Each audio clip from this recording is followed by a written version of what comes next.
Assalamualaikum warahmatullahi wabarakatuh. Perkenalkan, saya Ismi Andini dari kelas 2D Ilmu Komunikasi dengan NIM 22010300089. Pada kesempatan kali ini saya ingin mempresentasikan materi yang terdapat pada buku Model Pembinaan Akhlak pada Warga Tahanan Lembaga Pemasyarakatan kelas 1 Cipinang, Jakarta Timur, dan Rumah Tahanan Negara kelas 1 Salemba, Jakarta Pusat, khususnya pada bab 2. Bab kedua ini merupakan kerangka teoritik untuk memotret bagaimana lembaga pemasyarakatan maupun rumah tahanan negara berperan atau bertanggung jawab dalam memberikan pendidikan karakter Islam atau pembinaan akhlak pada warga. Karena akhlak merupakan kunci kesuksesan seorang anak manusia atau sekelompok manusia dalam mencapai kesuksesan yang sesungguhnya. Pada dasarnya, manusia telah dianugerahi nurani dan akal budi yang memberikan kemampuan untuk membedakan yang baik dan yang buruk. Dengan akal budi dan nuraninya, manusia memiliki kebebasan untuk memutuskan perilaku dan perbuatannya.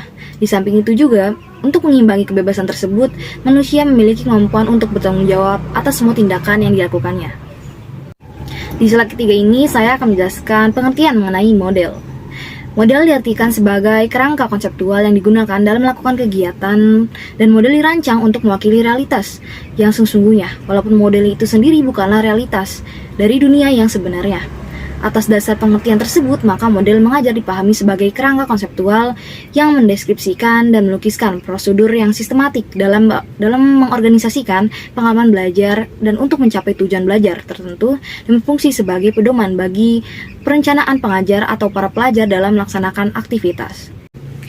Penjelasan pembinaan ini termasuk ke dalam pendidikan non-formal yang memiliki program-program pendidikan luar sekolah, dirancang berdasarkan jalur satuan jenis dan lingkup pendidikan luar sekolah. Pendidikan non-formal ini termasuk dalam model pembinaan akhlak, yaitu bimbingan keagamaan yang mempersiapkan warga belajar untuk dapat menjalankan peranan yang menuntut penguasaan khusus tentang ajaran agama yang bersangkutan. Jenis pendidikan ini dilakukan di Majlis Ta'lim, pesantren salafiyah, taman Al-Quran, seminar, dan sebagainya. Jenis pendidikan luar sekolah menurut Peraturan Pemerintah Nomor 73 Tahun 1991 tentang pendidikan luar sekolah mencakup pendidikan umum, pendidikan keagamaan, pendidikan jabatan kerja, pendidikan kedinasan, dan pendidikan kejuruan. Pembinaan adalah suatu usaha yang dilakukan dengan sadar, berencana, teratur, dan terarah untuk meningkatkan pengetahuan, sikap, dan keterampilan subjek didik dengan tindakan-tindakan, pengarahan, bimbingan, pengembangan aktualisasi, stimulasi, dan pengawasan untuk mencapai tujuan yang diharapkan.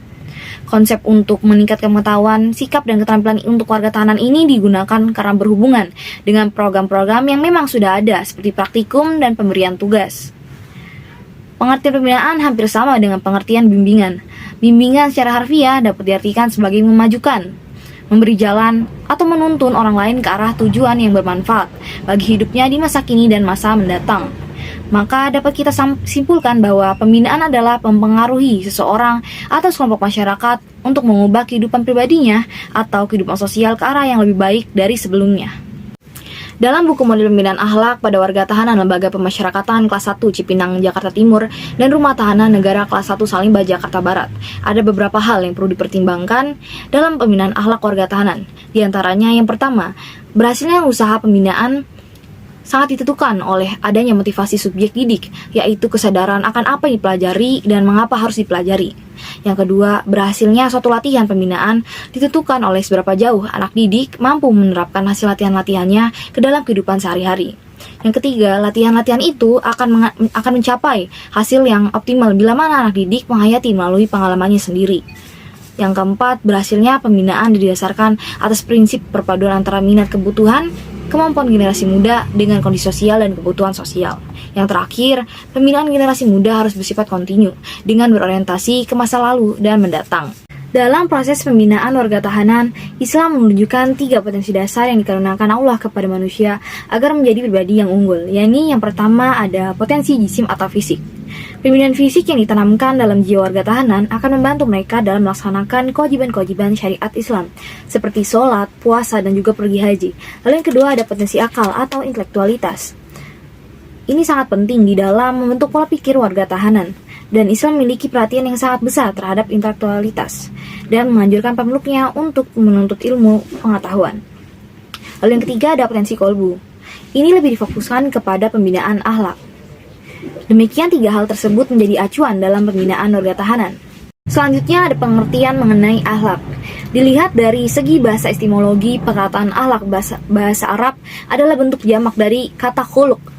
Dalam kamus Al-Munjid, Asmaran mengutip akhlak berarti budi pekerti, perangai, tingkah laku, atau tabiat. Dari pengertian di atas dapat diketahui bahwa akhlak ialah sifat-sifat yang dibawa manusia sejak lahir, yang tertanam dalam jiwanya dan selalu ada padanya. Sifat itu dapat lahir berupa perbuatan baik, disebut akhlak yang mulia, atau perbuatan buruk disebut akhlak yang tercela sesuai dengan pembinaannya. Akhlak adalah jamak dari kata khuluq yang berarti adat kebiasaan. Perangai, tabiat, watak, adab, atau sopan santun, dan agama. Baik kata akhlak atau khuluq, keduanya dijumpai pemakaiannya dalam Al-Quran maupun hadis. Lalu ada pendapat lain mengenai akhlak.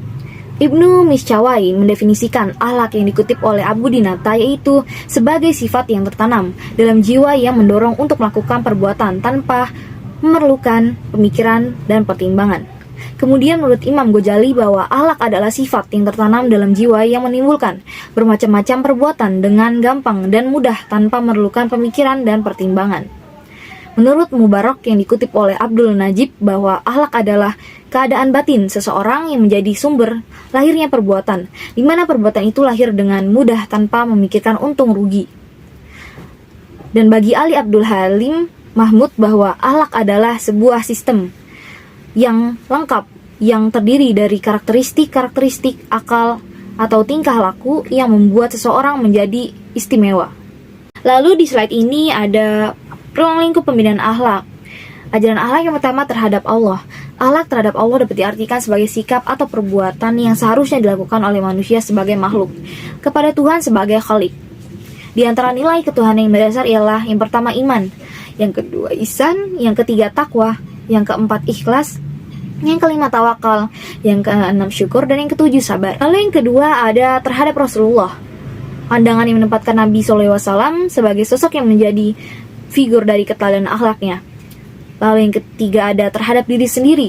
Manusia diwajibkan mempunyai pengetahuan dalam ilmu akhlak terhadap dirinya sendiri. Di antara akhlak terhadap dirinya sendiri meliputi yang pertama tidak menyiksa diri. Lalu yang kedua menghindari perbuatan yang tidak baik. Yang ketiga memelihara kesucian jiwa dengan taubat, muraqabah, muhasabah, mujahadah, taat beribadah, dan pemaaf. Lalu yang keempat sikap hidup sederhana dan jujur. Yang keempat terhadap sesama manusia. Untuk pegangan operasional dalam menjalankan pendidikan keagamaan, kiranya nilai-nilai akhlak terhadap sesama manusia atau kemanusiaan. Berikut ini patut sekali untuk dipertimbangkan, antara lain yang pertama silaturahmi, yang kedua persaudaraan atau ukhuwah, yang ketiga persamaan atau al-musawah, yang keempat adil, yang kelima baik sangka atau husnuzan, yang keenam rendah hati atau tawadu, yang ketujuh tepat janji atau al-wafah, yang kedelapan lapang dada atau insyiraf, yang kesembilan dapat dipercaya al-amanah, yang ke-10 perwira, ifa atau ta'afuf, yang ke-11 hemat atau kuwamiyah, yang terakhir 12 dermawan atau al-munfikun. Lalu yang terakhir ada ajaran akhlak terhadap lingkungan. Yang dimaksud dengan lingkungan di sini adalah segala sesuatu yang di sekitar manusia, baik binatang, tumbuh-tumbuhan maupun benda-benda tak bernyawa. Pada dasarnya akhlak yang diajarkan Al-Quran terhadap lingkungan bersumber dari fungsi manusia sebagai khalifah. Kekhalifahan menuntut adanya interaksi manusia dengan sesamanya dan terhadap alam. Kekhalifahan mengandung arti pengayoman, pemeliharaan, serta bimbingan agar setiap makhluk mencapai tujuan penciptanya. Lalu di slide ini ada faktor-faktor yang mempengaruhi pembinaan akhlak. Yang pertama ada undang-undang peraturan dari pemerintah dan undang-undang nomor 20 tahun 1995 tentang pemasyarakatan, tentang pembinaan baik di lapas maupun rutan. Wajib membina para warga tahanan di bidang yang sudah ada termasuk bidang pendidikan agama. Pemerintah menjamin hak-hak warga negara supaya terpenuhi dengan baik, yaitu memperoleh pendidikan keagamaan sesuai dengan agamanya dan diajarkan oleh orang-orang yang seagama dan ahlinya. Lalu yang kedua, warga tahanan, lembaga pemasyarakatan, rumah tahanan. Warga tahanan baik di lapas maupun di rutan dapat dikatakan sebagai orang yang punya masalah dengan hukum negara. Memandang sebagai orang yang bermasalah dapat dikatakan bahwa hidup tidak mungkin terbebas dari kompleksitas. Masalah mungkin besar dan kecil, serta jenis dan bentuknya berbeda-beda. Akan tetapi fungsi lapas dan rutan menempatkan mereka sebagai subjek yang dipandang sebagai pribadi dan warga negara biasa, serta dihadapi bukan dengan latar belakang pembatasan, akan tetapi dengan melalui pembinaan dan bimbingan. Lalu yang terakhir ada pendekatan metode dan teknik pembinaan akhlak. Yang pertama, pendekatan. Pendekatan dapat diartikan sebagai titik tolak atau sudut pandang kita terhadap proses. Istilah pendekatan menuju kepada pandangan tentang terjadinya suatu proses pembelajaran yang sifatnya masih sangat umum. Lalu yang kedua, ada metode. Metode merupakan langkah operasional dari strategi pembelajaran yang dipilih dalam mencapai tujuan belajar. Sehingga bagi sumber belajar dalam menggunakan suatu metode akan menunjukkan visional strategi dalam kegiatan pembelajarannya. Sekian presentasi saya kali ini, mohon maaf jika ada kesalahan. Wassalamualaikum warahmatullahi wabarakatuh.